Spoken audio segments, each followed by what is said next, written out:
आइंदा इंतखाबात किस वक्त होंगे? असूली तौर पर देखा जाए तो 1 महीने से कम की मुद्दत रह गई है पीडीएम के पास असम्बलीज डिज़ोल्व करने का फ़ैसला करने के लिए। 12 अगस्त लास्ट डे इन ऑफिस है, तो या तो एक रोज़ पहले असम्बलीज डिज़ोल्व कर सकते हैं या आखिरी दिन अपनी मुद्दत पूरी करें और चले जाएं।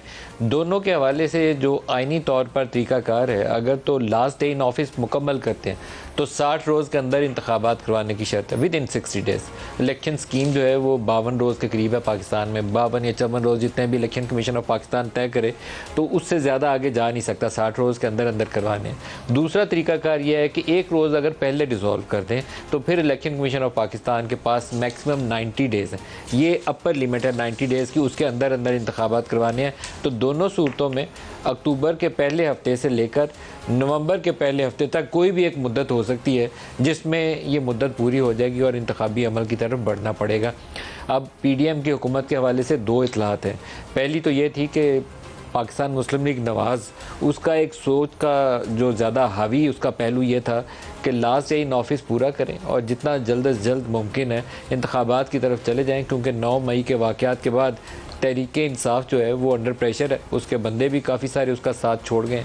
तो जब तक उसने दोबारा संभलना है उससे पहले इंतखाबी मैदान सजा लिया जाए। और इकॉनमी के हवाले से भी इनको होप्स हैं कि IMF का प्रोग्राम अगर 12 जुलाई को कल अप्रूवल मिल जाती है तो हमारे रिज़र्व्स के अंदर भी थोड़ा सा इस्तेहकाम आएगा, रुपए को ब्रेक लगेगी और इन्फ्लेशन को काबू करने में इन्हें मदद मिल जाएगी।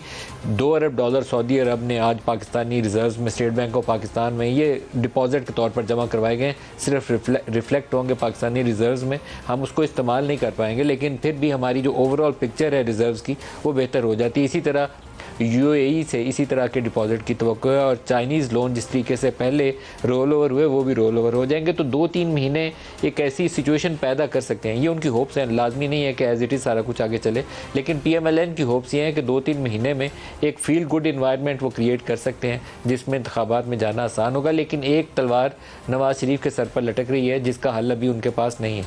सुप्रीम कोर्ट के जो मौजूदा चीफ जस्टिस हैं, PMLN इन्हें पाकिस्तान तहरीक इंसाफ के करीब समझती है, उनके ख्यालात को सोचती है कि PTI के ज़्यादा करीब है और PMLN से मुखालिफ ख्यालात हैं।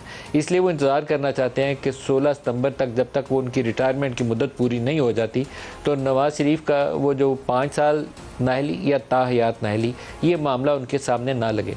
एक एक्ट ऑफ पार्लियामेंट के ज़रिए एक तरमीम की गई है कि जो नाअहली की मुद्दत होगी वो 5 साल होगी, लेकिन एक आम फहम असूल ये है कि जिस मामले के अंदर सुप्रीम कोर्ट ऑफ पाकिस्तान वाज़े हुक्म जारी कर चुकी हो और नाअहली की मुद्दत के हवाले से सुप्रीम कोर्ट का एक बेंच ये हुक्म जारी कर चुका है कि नाअहली ताहयात होगी, तो वो किसी एक्ट के ज़रिए तरमीम नहीं हो सकती।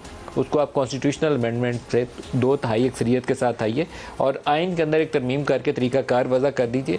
या दूसरा तरीका यह है कि सुप्रीम कोर्ट का एक बड़ा बेंच बैठ जाए और कोई उसूल व ज़वाबित वज़ा कर दे, उसके अलावा कोई तरीक़ाकार नहीं है। तो PMLN को उस मामले में शायद इंतज़ार करना पड़े कि 16 सितंबर गुजर जाए और फिर दूसरे चीफ जस्टिस आ जाएँ और फिर मामला आगे चलें। पाकिस्तान पीपल्स पार्टी की जानिब से आज एक बयान सामने आया और एक कमेटी बैठी हुई थी जो इलेक्टोरल रिफॉर्म्स के ऊपर भी गौर कर रही है, क्योंकि बाज़ मामला जो 2013 और 18 में सामने आए हैं, जब किसी पार्टी को इस्टेब्लिशमेंट फेवर करना चाहती है, पूरी हमारी मशीनरी उस वक्त इस्टेब्लिशमेंट के काफ़ी हद तक काबू में होती है, तो इंतखाबी नताइज बाज़ हलकों के अंदर, पूरे इंतखाबी नताइज नहीं, बाज़ हलकों के मखसूस पोलिंग स्टेशन के वो रुक जाते हैं। बाकी आता रहता है सिलसिला, लेकिन मखसूस पोलिंग स्टेशन के रुक जाते हैं। तो वहाँ पर 200 को 1200 बनाना या 200 को 2200 बनाना निस्बतन आसान हो जाता है। इसी तरीके से बाज़ हलकों के अंदर डबल स्टैंपिंग जो है उसकी शिकायत बहुत आती हैं, जिससे रिजेक्टेड वोट्स की शरह विनर और लूज़र के मार्जिन से बढ़ जाती है। ये वो चीज़ है जो 13 में भी इस्तेमाल हुई पाकिस्तान में, ये वो फार्मूला इलेक्शन जीतने, इलेक्शन डे के ऊपर का, पहले जो होता है वो उसके हट के प्री पोल होता है, ये इलेक्शन डे का फार्मूला है। तो ये 2013 और 18 के दोनों दफ़ा, जिसे इमरान खान ने 2013 में 35 पंचर कहा था, 2018 में ये पंक्चर उसके अपने लिए भी बिल्कुल इसी तरीके से लगे थे और शायद 35 ही लगे होंगे। तो अब उससे बचना कैसे है, उसके ऊपर वो मुख्तलिफ तरमीम के ऊपर गौर कर रहे हैं, वो भी आज ही इजलास हुआ है। तो क्या ये सारी चीज़ें कर पाएंगे? वक्त पे इंतखाबी अमल होगा सारा, जिस तरीके से कौम चाहती है कि एक बेयकीनी की फ़िज़ा ख़त्म हो और एक स्टेबल गवर्नमेंट आए जो पाकिस्तान का निज़ाम संभाले और उस बेयकीनी से पाकिस्तान को निकाल कर आगे चले। क्या अगले 2 से 3 माह के अंदर ये मुमकिन होगा?